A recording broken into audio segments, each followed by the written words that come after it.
My name is Viola, and I am 58 years old. The evening of my son's wedding should have been one of the happiest moments of my life. Instead, I stood in the middle of a crowded reception hall, while my only child screamed at me to leave. "Get out," he shouted. "You are not welcome here anymore." All because I refused to hand over my house, the house my late husband and I spent decades paying off. The house worth $940,000 that my son and his new bride felt entitled to own. As I walked toward the door that night, every eye in the room watching me, I knew something had to change. And it did. Before I tell you what happened next, I would love to know where in the world you are tuning in from. Please hit that like button and subscribe, because this story has a twist you will not see coming. And believe me, by the end you will understand why I had to do what I did. Let me take you back to the beginning, so you understand how a mother and son relationship could shatter so completely.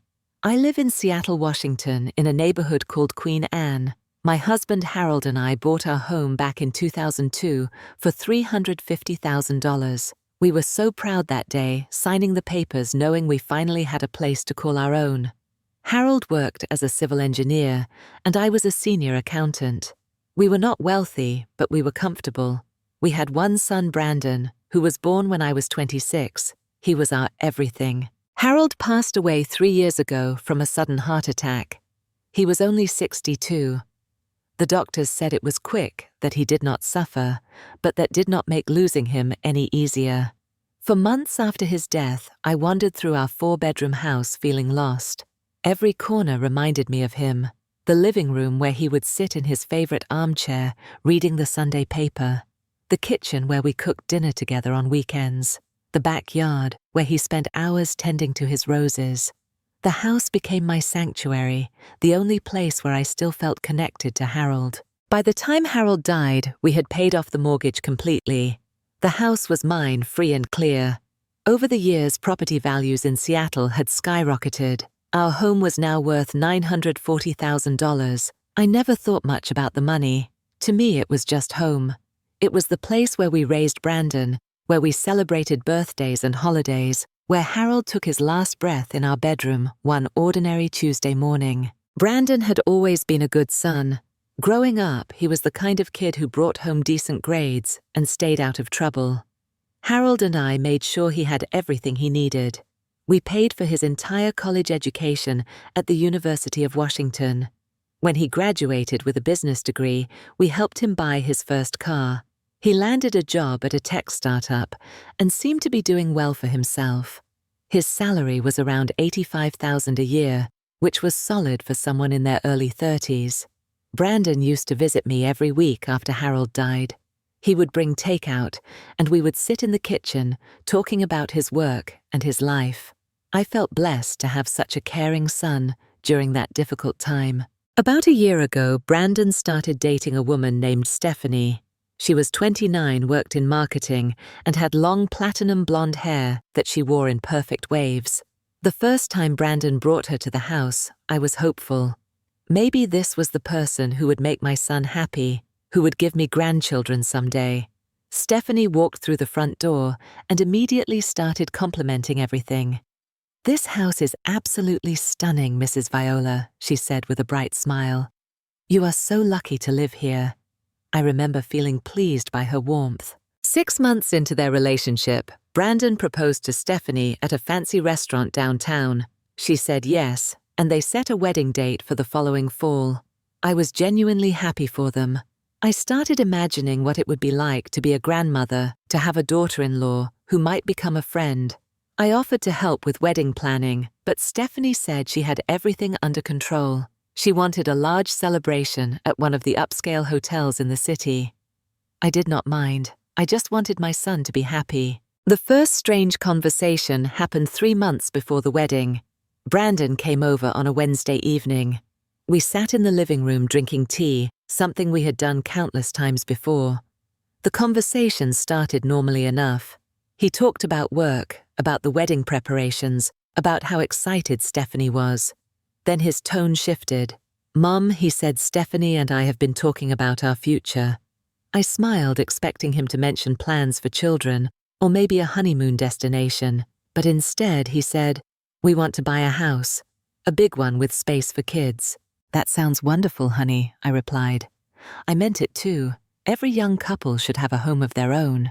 But then Brandon continued, "The problem is houses here are so expensive. We have been looking, but everything is over $1 million. I nodded sympathetically. The Seattle real estate market was brutal. Even modest homes were out of reach for many young people. Brandon leaned forward, his hands clasped together. "We were thinking," he said slowly, "maybe you could help us." Of course, I told him immediately, "I can give you some money for a down payment. How much do you need?" I had some savings set aside, money Harold and I had accumulated over the years. I was prepared to help my son get started. But Brandon shook his head. "Actually, Mom, we were thinking bigger than that." He paused, and I felt a knot forming in my stomach even before he spoke again. "Stephanie and I thought, well, this house is so big. You live here alone. It is too much space for one person." I stared at him, not quite understanding where this was going. Brandon continued, "What if you moved in with us? We could buy a smaller condo for you, something manageable and easier to maintain, and we would take over this house." The words hung in the air between us. "You want me to give you this house?" I said. It was not really a question. Brandon shifted in his seat. "Not give exactly," he said.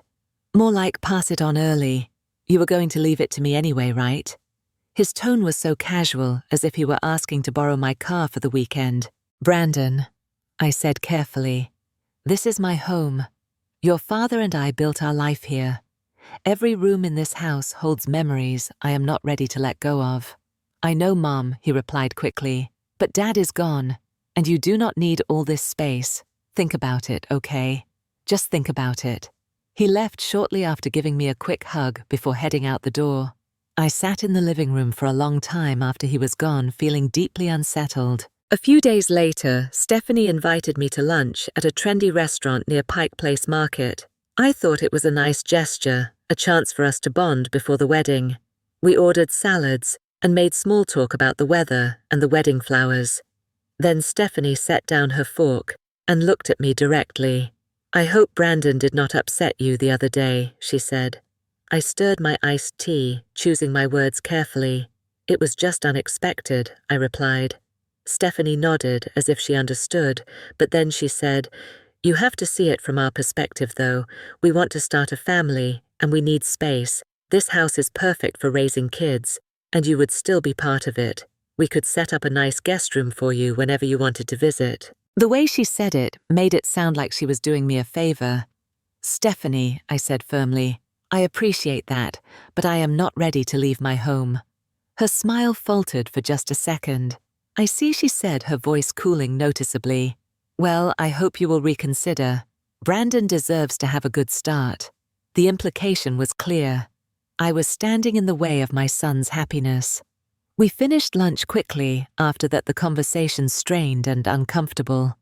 As I drove home, I felt angry. Who was this woman to tell me what my son deserved? That evening, I called my best friend Dorothy. She was 60 years old and had known me since our kids were in elementary school together. I told her everything that had happened. Dorothy listened quietly, then said, "Viola, that is not normal. They are trying to take advantage of you." "But Brandon is my son," I protested. "He would not do that." "I hope you are right," Dorothy said. "But be careful. You need to protect yourself." Over the next few weeks, I noticed a change in Brandon. He stopped coming by for our usual dinners. When I called him, his responses were short and distant. He was always too busy to talk, always had somewhere else to be. I tried not to take it personally, telling myself he was just stressed about the wedding. But deep down, I knew it was more than that. He was punishing me for not giving him what he wanted. One evening, Brandon did stop by, but it was not like the old days. I had made his favorite meal, beef stew with fresh bread, something I used to make when he was a child. He ate quickly, barely tasting the food. When I tried to ask about his day, he gave one-word answers. After 20 minutes, he stood up and said he had to go. No thank you for the meal. No asking how I was doing. He just left and I stood in the kitchen, feeling like I had lost my son. 2 months before the wedding, Brandon called me. His voice was tight with frustration. "Mom, we need to talk about the house again." I took a deep breath. "Brandon." "I already said no." "You do not understand," he snapped. "We already made an offer on furniture. We told people we were moving into a big house. Stephanie's parents think we are getting your house. If we back out now, it will be humiliating." My grip on the phone tightened. "Why would you tell them that before asking me properly?" I demanded. "Because I thought you would support me," he shouted. "I am your son. And this is my house, Brandon. I worked for it." There was a bitter laugh on the other end. "Dad worked for it," he said coldly. "And he would want me to have it." Those words cut through me like a knife. "Do not use your father against me," I said, my voice shaking. But Brandon had already hung up. I sat down at the kitchen table and cried for the first time since the conversation started. How had we gotten here? How had my sweet boy turned into someone I barely recognized? A week later, there was a knock on my door. I opened it to find Stephanie standing there, no smile on her face this time. She did not wait to be invited in. She walked past me into the living room and turned to face me. "We need to settle this, Viola," she said. She did not even call me Mrs. Viola anymore. "Brandon is miserable because of you. You are ruining our future." "I am not giving you my house," I said as calmly as I could manage. Stephanie's face twisted with anger. "Why not?" "You are old. You could fall down the stairs. This house is too big for you anyway. We are young. We need it more. You have lived your life already." The cruelty in her words took my breath away. "You need to leave," I said, walking to the door and opening it. "Now." Stephanie grabbed her purse and walked toward me. "Fine," she hissed. "But do not expect us to take care of you when you are older." She slammed the door so hard, the windows rattled.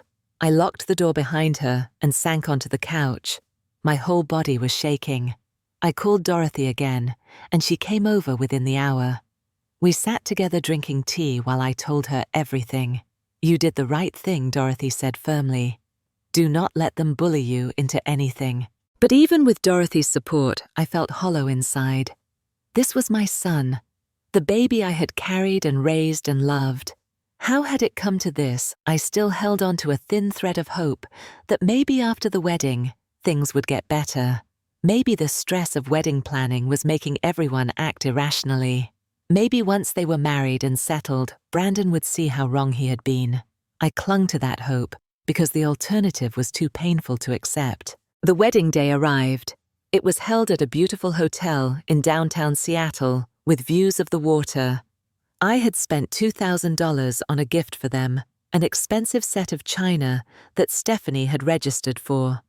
I wore a navy blue dress that I had bought specifically for the occasion and had my hair done at a salon.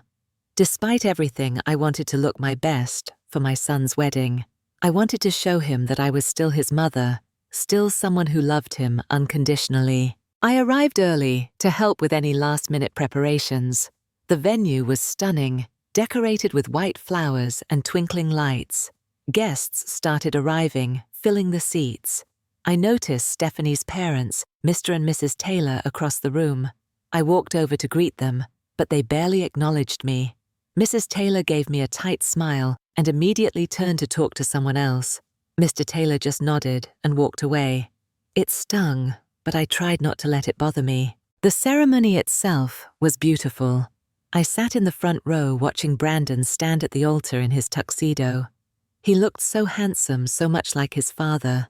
When Stephanie walked down the aisle in her white gown, I felt tears in my eyes. Not tears of joy exactly, but tears for everything that had changed. I thought about Harold and how much he would have loved to see this moment.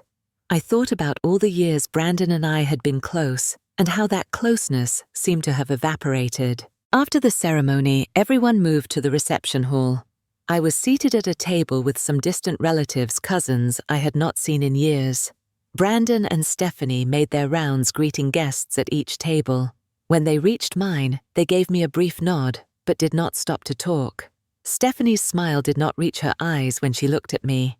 Brandon avoided eye contact altogether. I tried to smile back, tried to pretend everything was fine, but inside I felt crushed. Dinner was served, and I pushed food around my plate without much appetite. The speeches began. Stephanie's father gave a toast about love and commitment. One of Brandon's friends told funny stories from college. Then Brandon stood up. He took the microphone and the room fell quiet. He started by thanking everyone for coming. Then he looked in my direction. "I also want to thank my mum Viola for being here today," he said. I felt a flutter of hope. Maybe this was his way of extending an olive branch.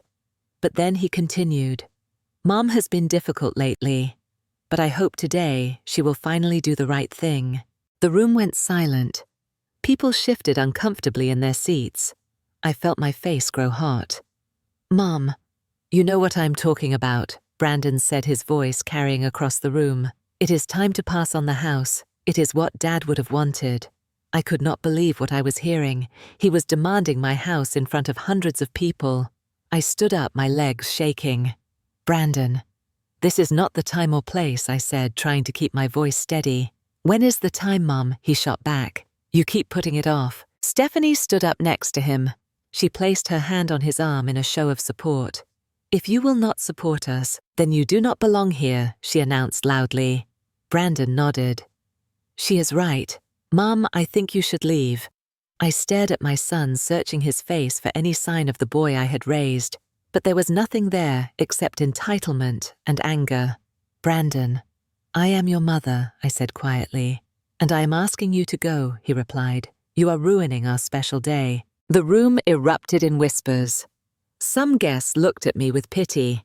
Others looked uncomfortable, staring down at their plates. A few people even seemed to be nodding in agreement with Brandon, as if I really was the problem. I looked around for support, but even my cousins avoided my eyes. No one was going to stand up for me. I was completely alone in a room full of people. I stood there for what felt like an eternity, but was probably only a few seconds.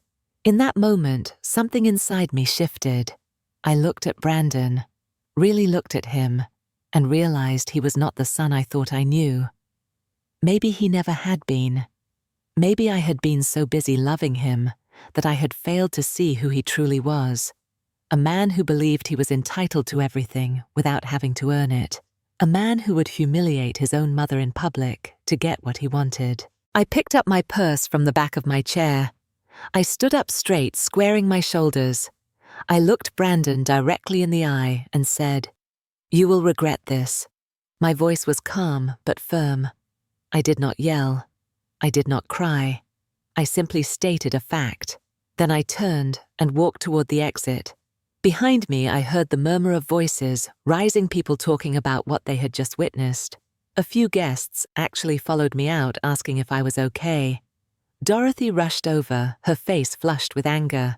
"Viola, are you okay?" she asked. "I will be," I told her, "but I need to make some calls." I drove home in a daze. My hands gripped the steering wheel so tightly, my knuckles were white. When I pulled into my driveway, I sat in the car for several minutes staring at my house. This beautiful house that Harold and I had made into a home. The house where we had raised our son, where we had dreamed about growing old together. Brandon wanted to take it from me. Not because he needed it, but because he felt entitled to it, because he and his new wife were greedy and selfish. I went inside and walked straight to Harold's old office. I sat down at the desk where he used to pay bills and keep our financial records. I found the business card for our family attorney, Gerald Moss. Gerald had been a friend of Harold's for over 20 years. I looked at the clock. It was 8 in the evening, but I did not care. I dialed his number. Gerald answered on the third ring. "Viola," he said, surprise in his voice. "Is everything okay?" I told him everything. I told him about Brandon's demands, about the public humiliation at the wedding, about how my son had just kicked me out of his reception. Gerald listened without interrupting. When I finished, there was a long pause. Then he said, "Viola, I am so sorry this happened to you. What do you want to do?" "I want to change my will," I said. "Immediately." "We can do that," Gerald replied. "Come to my office first thing Monday morning." I shook my head, even though he could not see me. "Can we do it tonight?" I asked. "I do not want to wait." Gerald understood. He had known Harold. He had known our family. "Give me an hour," he said. "I will prepare the papers." True to his word, Gerald arrived at my house 60 minutes later with a folder full of documents. We sat in the living room, the same room where Brandon had first asked for my house. Gerald spread the papers out on the coffee table. "Your current will leaves everything to Brandon," he explained. "We need to change that. I want to set up a trust," I told him. "When I pass away, the house will be sold. All proceeds will go to charity." Gerald took notes. "Which charities?" he asked. I thought about the organizations Harold and I had supported over the years. The Children's Hospital, where Harold used to volunteer on weekends. The homeless shelter downtown, where we served Thanksgiving dinner every year. Those were the places that mattered to us. Those were the causes we believed in. The Children's Hospital and the homeless shelter, I said. Gerald nodded and wrote it down. "What about Brandon?" he asked gently. "Do you want to leave him anything?" I sat in silence thinking. Part of me still loved my son. Part of me wanted to believe he could change, that this was just a phase, that someday he would realize what he had done. But I also knew I had to protect myself. I had to draw a line. "He can have personal items," I said finally. "Photos, his father's watch, things with sentimental value, but no money, no house." Gerald looked at me seriously. "Are you sure this is a big decision? Once it is done, it is very difficult to undo." "I have never been more sure of anything," I replied. We went through each document carefully. Gerald explained every clause, every legal term. I signed my name on each page, my hand steady. When we finished, Gerald gathered the papers and put them back in his folder. "This is legally binding now," he said. "Brandon cannot contest it. Even if he tries, the will is ironclad." I felt a weight lift off my shoulders. For the first time in months, I felt like I had taken control of my own life. "Thank you, Gerald," I said. He squeezed my hand. "Harold would be proud of you," he told me. After Gerald left, I sat in the quiet house. It was past midnight. Brandon and Stephanie were probably still at their wedding reception, dancing and celebrating, believing they had won. But they had not won. They had lost everything. The next morning, I woke up early. I made myself coffee and sat down at my computer. I opened my email and typed a message to Brandon. The subject line read, "Regarding the house." The body of the email was short and to the point. "Brandon, after last night, I have made my decision. I have changed my will. The house will not go to you now or ever. You made your choice, and I have made mine. I hope it was worth it, Mum." I read it over once, then hit send. I turned off my phone after that. I did not want to see his response. I did not want to hear his excuses or his anger. I just wanted peace. I walked through my house room by room, touching the walls, remembering. This was my home, mine, and I was going to keep it. 3 days later, Brandon started calling. I let every call go to voicemail. The first message was angry. "Mom, you cannot do this.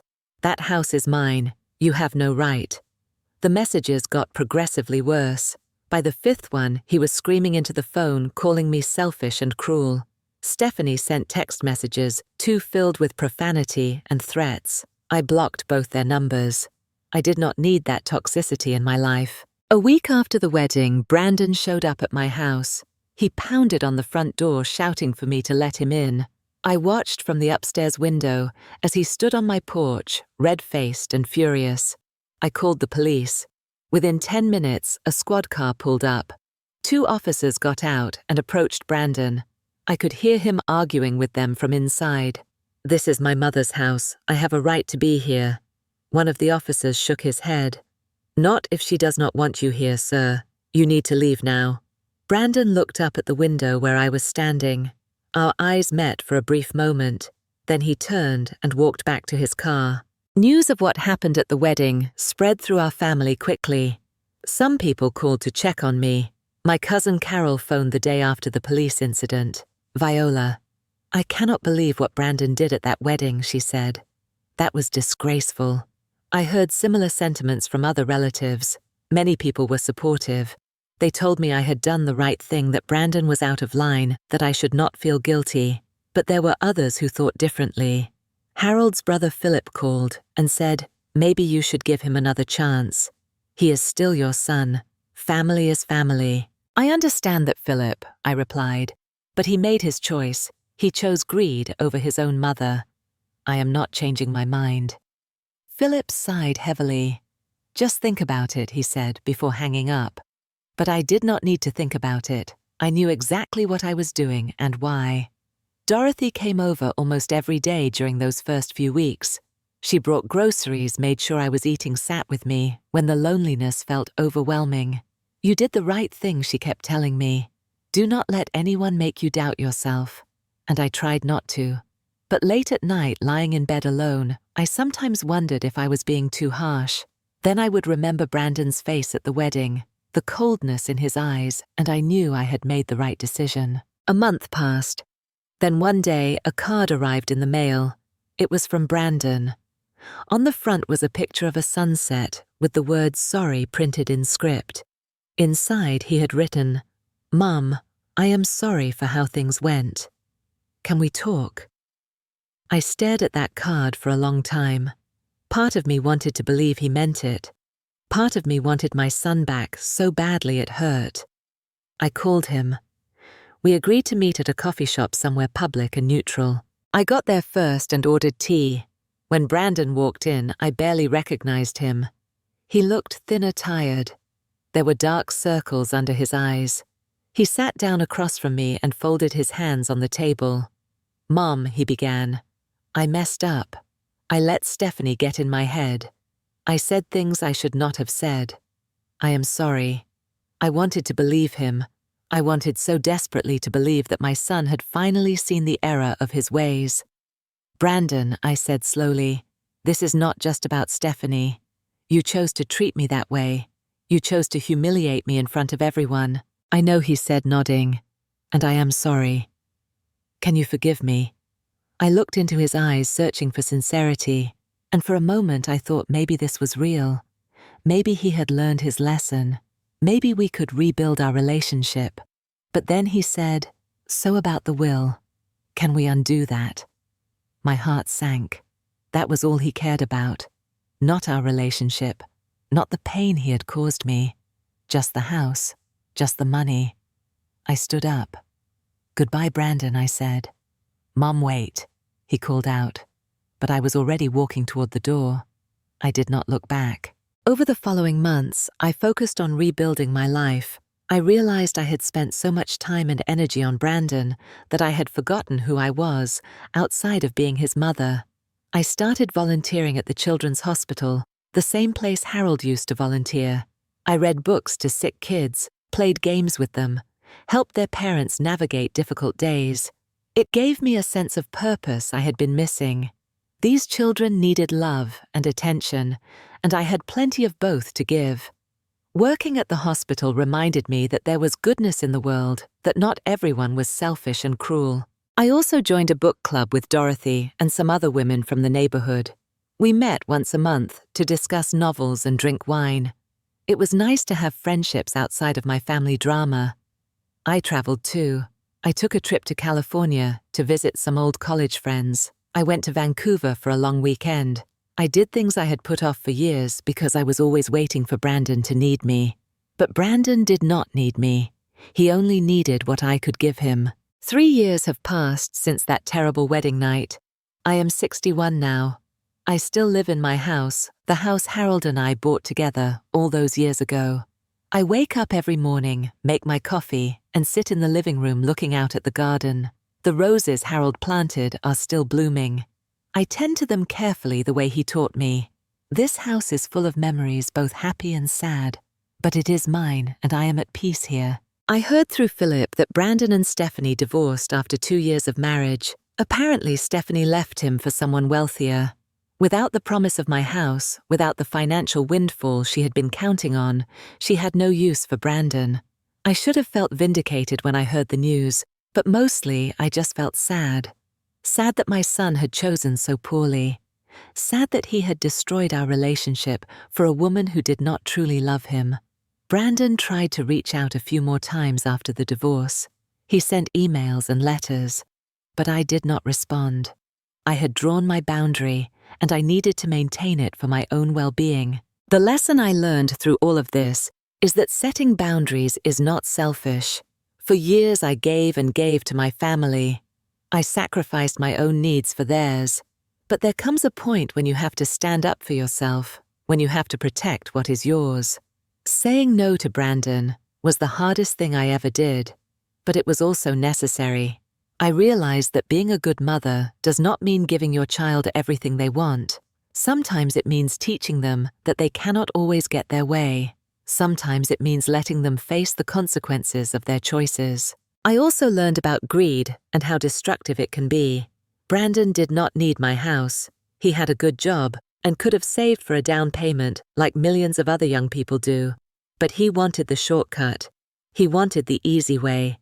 And in pursuing that, he lost something far more valuable than any house. He lost his mother.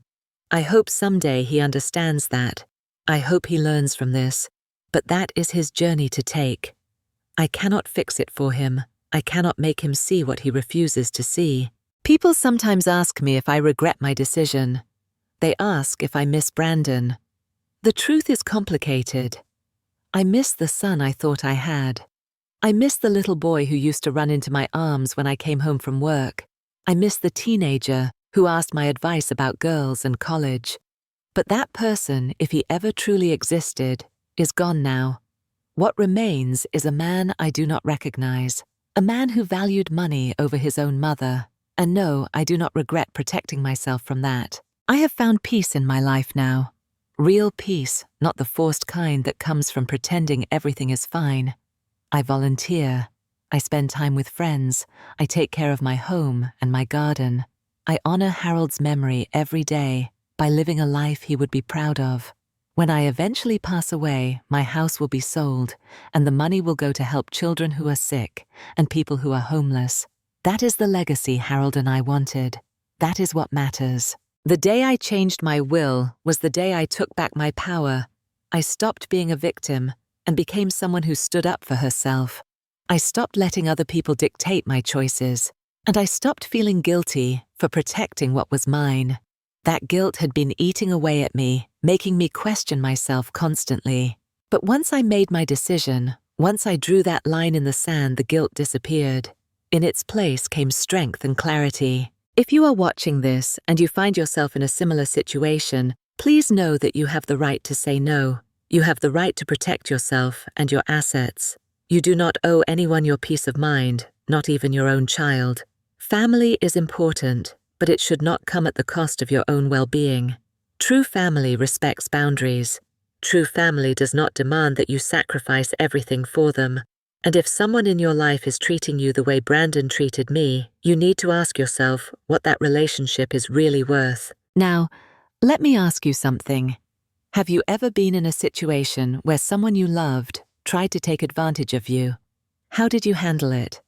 I would love to hear your stories in the comments below. And if this story resonated with you, please hit that like button and share it with others who might need to hear it. Subscribe to this channel for more real-life stories about family relationships and finding the strength to stand up for yourself. Thank you for listening to my story. I hope it helps someone out there who is struggling with a similar situation. Remember, you are stronger than you think. You deserve respect, and you have every right to protect what is yours. May you find the courage to set boundaries and the peace that comes from honoring them. Take care of yourselves, and may you all find the strength to choose your own happiness over someone else's greed.